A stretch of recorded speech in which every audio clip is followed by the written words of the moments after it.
บุญเที่ยงเราเฮ็ดหยังเฮ็ดใจร้ายเฮ็ดให้เราใจกล้าก่อนลากับหัวหน้ากองทัพก็มีปัญหาแล้วจนได้ปะลูกปะเมียนะจนบ่ได้กินดองลูกนะเจ้าต้องเที่ยงเอาค่อยชนะเอาเรื่องบุญเที่ยง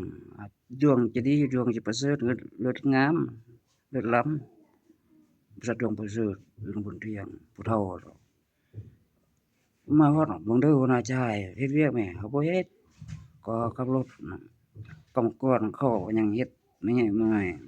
เราพัดเอาเงินให้เราจุแม่ครัวคันเราหลายก็จะค่อยขอได้แหม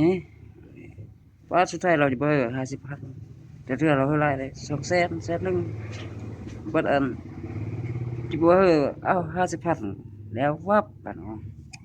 ว่า50,000ล้างรถเทื่อหนึ่ง50,000ปีอันนั้น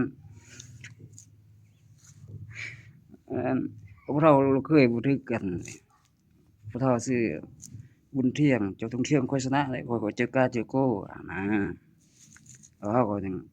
ปะลูกปะเต้าช่วงใดช่วงหนึ่งอันนั้นจนบ่ได้กินดอกน้ำลูกว่าบ่เคยมีอำนาจใหญ่หัวหน้ากองทัพแม่นดังนั้นเรื่องบุญเที่ยงจะมีปัญหาแม่นผู้เฒ่าเราบ่มีปัญหาวันนั้นผู้เฒ่าจะบีบคอลูกเขยอันโอ้